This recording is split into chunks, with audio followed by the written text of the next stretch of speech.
Welcome back, everyone. Let's take all the knowledge we have gathered so far and put it together to think through what kinds of issues we have to address and how we think about policy in the Keynesian system. So there are 2 or 3 things that we want to keep in mind when we're doing this, that we're going to get only so far until we incorporate money markets and rest of the world, which we will do as we go on. But for now, we actually know enough to understand certain things. So start with the following.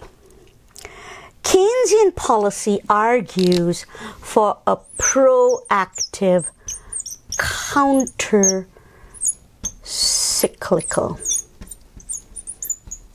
policy. And what is a proactive counter-cyclical policy? Remember that business cycle? There's going to be periods when we enter a recession. When you are in that phase, you want to run against that cycle and you're going to try and expand the economy, which means that when you are in the down phases of a recession, you want to spend more and tax less. This works against the cycle and brings you out. On the flip side, because you don't want to be running deficits all the time, and as we're going to see, once we incorporate money markets and we incorporate questions of price levels, during the boom phase, you're going to see more inflationary pressures. And during the boom phase, you don't actually need the government to keep trying to pump up the economy, right? So during the boom phase, you want to hold the economy back a little so that you can force a little bit of dampening of overly high demand, aggregate expenditure, and that's going to just put a little bit of a brake on the economy. And so that's when you're going to cut back on your spending and you're going to raise your taxes. So that is the key to Keynesian counter-cyclical policy. Right? So what you do, you don't just have the same budget policy all the time.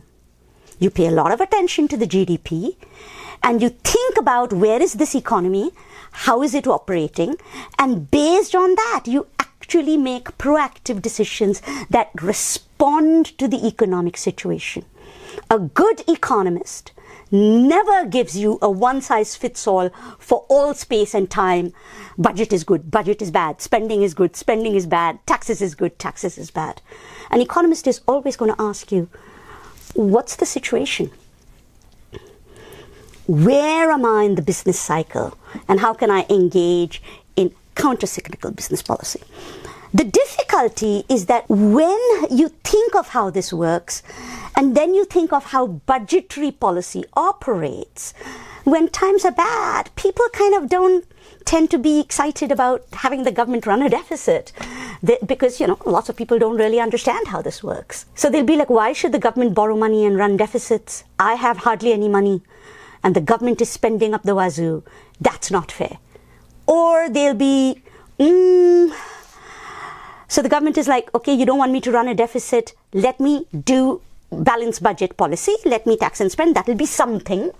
And people are like, no, why are my taxes going up in the middle of a recession, right? So part of what you want to think about is that counter-cyclical policy actually imagines that you will run your deficits during recessions. You will run surpluses on average a little bit so that you recover that borrowing during a boom. The problem is come boom time, how do you recover? You have to tax. And during the boom time, nobody remembers that the reason we had this deficit is that 3 years ago we were in a recession and the government had to do spending. Instead, when the boom comes, they'll be like, my income's finally going up and the government wants a bigger chunk of my income. I don't see why I'm paying taxes during my good times. So what happens is that the political will of people is not really aligned with what we know about the economy. It's also true that the political cycle is not really well situated to handle the business cycle. So part of what we try and think about is how can we set up budget policy to be able to align my design of budget to be quickly responsive. Because remember, 2 quarters in a row, if I start going down, that's when I'm entering a recession. And 2 quarters in a row, if it takes like another 8 months to reconcile the budget, by then I'm really deep in a recession. And if I'm deep in a recession, then remember, I'm going to have to spend more to come out of it.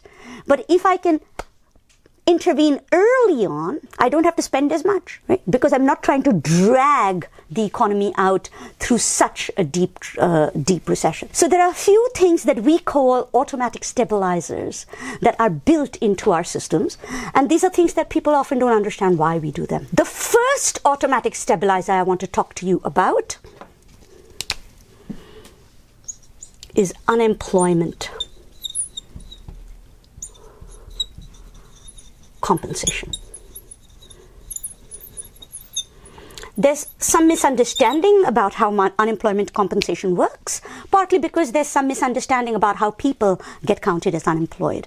So a reminder, we don't count you as unemployed unless you actually were active, willing, able to, to work, looked for work, and you didn't have a job. You don't automatically get unemployment just for not having a job. You also need to be fired. So for example, if you quit your job, you don't get unemployment compensation. If you're newly entering the labor market, you don't get, right? You have to actually be fired, or there has to be some determination by the government that there has been a recession, there has been some cutback and so on. Here's the second thing of unemployment compensation. It doesn't last forever and ever. You get it if you're fired for cyclical reasons, not if you were fired for sexual harassment or something like that. And the purpose is to stop that multiplier effect. So what will happen with unemployment compensation is as soon as your paycheck stops, the next step would have been you cut back spending. We try and break it by giving you something so that you can still spend some, and that next step doesn't happen. So we're trying to break the chain. This is also why, for example, the amount you get for unemployment is actually tied to the wages you had. The higher your wages, you actually do get higher unemployment comp, is up to a certain point. And then the lower your wages, you don't get as much. So the purpose of unemployment compensation is for it to kick in as fast as possible to try and prevent that chain reaction. That's why it doesn't last forever. And that's why it's designed very specifically to intervene around layoffs and to intervene to break that chain effect. The second thing is tax brackets. Incomes tend to be lower in a recession, and they tend to be higher during boom times. I know that my tax collection is going to go down during a recession, your income's going down, and I'm going to still spend more because I'm trying to get out of it, counter-cyclical, remember? Which means that I'm running deficit. I therefore know that I need to collect revenue on the upswing. I can't be running a country where every time there is an election, I say, oh, by the way, now we're no longer in a recession, will we be allowed to collect more tax?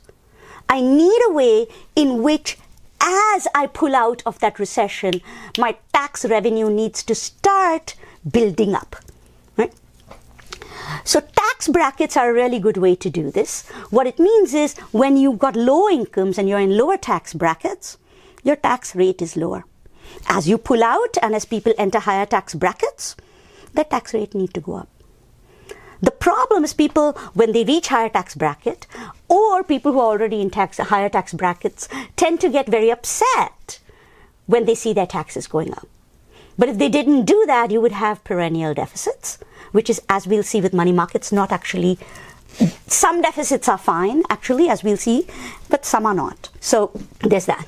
And once you reach higher tax brackets, you kind of tend to forget that the only reason that income is going up is because the government has actually been engaging in these kind of counter-cyclical policies to help you, right? So that's the second thing. Third, we haven't really talked about why or how the budget works in terms of categories of spending and categories of taxation. All right. So there are debates about what is the government spending its expenditures on. So one thing we know, for example, is that a side effect of the post-Cold War, of the post-World War II accord and sort of US dominance was in the United States. There emerged something we called military Keynesianism. Because the one thing everybody is willing to spend money on is the military. So huge military budgets, which automatically, whether you like or dislike the military, did end up creating tremendous amount of basic Keynesian expansion. Right. So one of the things we're going to find is that one of the very interesting side effects of a whole bunch of, whether it was Democratic or Republican Party rhetoric's expansion of military spending, had macroeconomic policy effects, which raises the question, what are the side effects of that in terms of war? But also, what else could you spend it on? Which is question, therefore, of growth and equity and other kinds of things, not stability alone.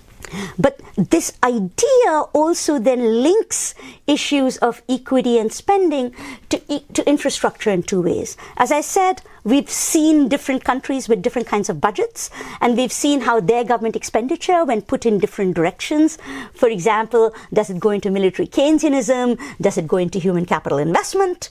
Right? Generates very different growth paths for these economies in terms of long-run growth, which is not the same as stability, but is also a key aim we have for economic policy. The additional thing which we have started to notice is that there is a relationship. Remember, all of your multipliers depend on the MPC. The higher the MPC, the bigger the multiplier, right? Because those circles are, that consumption is swirling around. The lower the MPC, the smaller the multiplier. Right? Now, usually what we know is that as people become richer, they have a smaller MPC. Right? Like, you might spend 70%, 80% of your income when you are relatively young, new on the job, poor. But as your income goes up, as you become more stable, right? As you become richer, the chances are you're not going to spend 70, 80%. The chances are it might be a lower MPC, right? So this is a very interesting issue, partly because this means that, for example, we're going to have worries in some countries about demographics. If you've got a lot of old people who aren't producing, you've got a lot of young people, you've got to start thinking about transfer payments as a way to handle aging demographics and how you're going to do that. But you're also going to have to start worrying about income distribution. Because the more of your income goes to the top end, the more of your income is going to people with lower MPC. The macro level MPC is not going to be as high. The more of your income is more equitably distributed, or going more towards the bottom end, then more of your income is reaching people who are more likely to spend it, and your MPC is not as high. So obviously we're going to find that we do want economies to have savings, but we don't want savings to become so high, paradox of thrift, that it starts making aggregate expenditures very low. Right. So there's been lots of questions, for example, about credit card debt, and it's become kind of an interesting set of issues that a whole branch of economics, people who work in the field of macroeconomics, finance, consumer debt, and in particular area of economics called post-Keynesian economics, becomes very concerned or interested in what are the ways in which all of these shifts change the MPC. And so to what extent has shifts in income inequality actually affected the MPC, and to what extent has the US economy been dependent on consumer debt in order to keep some of its spending afloat? Right? So we're going to think about those questions more intensively, not in this class, but if you ever take advanced classes, money and banking, macro monetary policy, things like that, these are the kinds of questions you start to address. So we did some concerns about countercyclical policy and how they work and how we try and address the politics of that, which unfortunately a lot of people don't get. We've talked about additional concerns with the government budget that surround relationship between the budget and macroeconomy, and how it in turn relates to infrastructure building and growth on the one hand, and how equity concerns can also have effects on the macroeconomy around questions of the level of the MPC and how you handle that balance between savings and consumption on the other. Right? And now the final thing that I'd like to leave you with is a sort of really crucial idea about how we think of budget policy, which is that when we consider budget policy, we actually end up thinking of multiple aims. Counter-cyclical policy is one of them. Right? But we also do have options inside counter-cyclical policy, based on what I said, to think about where the tax revenues will come from, whether or not the spending will be in the area of growth generation or other kinds of issues. And finally, we want to start imagining how we can design a system of taxation and spending that addresses these items. But the key for us is going to be the question of structural versus cyclical deficits. Here's the thing. I know there is nothing wrong with running a deficit, especially if I'm running counter-cyclical policy. In fact, I should do that. That's the smart thing to do. The problem is that I'm supposed to then stop running the deficit when I'm in the boom time. So cyclical deficits are fine. And I want to design my budget with these automatic stabilizers so that in a cyclical sense, I'll get a budget deficit and then I'll recover. I'll get a budget deficit and recover. A structural budget deficit is when I am running a deficit even during a boom. What that means is I have, for various reasons, decided not to collect enough taxes even when I've got a boom. I have cut my tax and cut my tax. Read my lips, no new taxes. And the result has been that I am borrowing like crazy. And the question of who's borrowing like crazy is not just the government. When we integrate the rest of the world, you're going to see that we end up borrowing from abroad. And this can be okay in certain circumstances, but it can actually create some pretty serious side effects for countries if they keep doing that. So the overall macroeconomic lesson is deficits are fine, structural deficits are not. And finally, if you want to handle structural deficits, you do need to consider raising the taxes when you are in your growth phase and you are in the higher tax brackets. And then you drop it when you come out of that. Right? That is the lesson we have for how we think about budget policy. Thank you.